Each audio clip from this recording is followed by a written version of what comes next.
In today's video, I'm going to teach you how to use the DeepSeek API in just 5 minutes. Let's dive into the process step by step to ensure you have everything you need to get started. First, open up your web browser and head over to OpenRouter AI. This is your starting point for accessing the DeepSeek API. Once you're on the OpenRouter AI website, the next step is to search for DeepSeek. You'll typically find a search bar on the homepage. Just type DeepSeek right in there and press enter.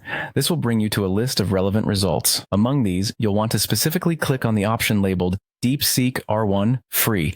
This is the version we'll be working with today. Clicking this link will take you to the web page dedicated to DeepSeek, where you can find additional details and tools to get started. Next, locate the Quick Start button and give that a click. This option is usually prominently displayed and is your gateway to accessing and integrating DeepSeek into your projects. After clicking Quick Start, you'll need to create your API key. This is an essential step because your API key is what you'll use to authenticate and access the DeepSeek services. Click on the Create API Key button to initiate this process.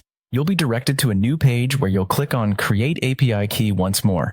It may seem repetitive, but this confirms your intention to create a new key and helps you keep track of multiple keys if you have them. Now, you'll have the opportunity to name your API key. While it's not a necessity to fill in all the fields, naming your key can help you manage it effectively later. For those who need an all-encompassing key without restrictions, leaving other fields blank grants you an unlimited key.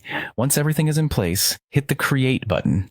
At this moment, OpenRouter will generate a unique API key for you.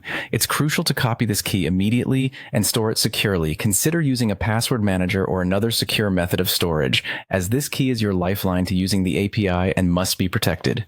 And there you have it. With these steps, you've successfully set up your access to the DeepSeek API. You're now ready to explore its capabilities and start integrating it into your applications or services. Thanks for watching and happy coding.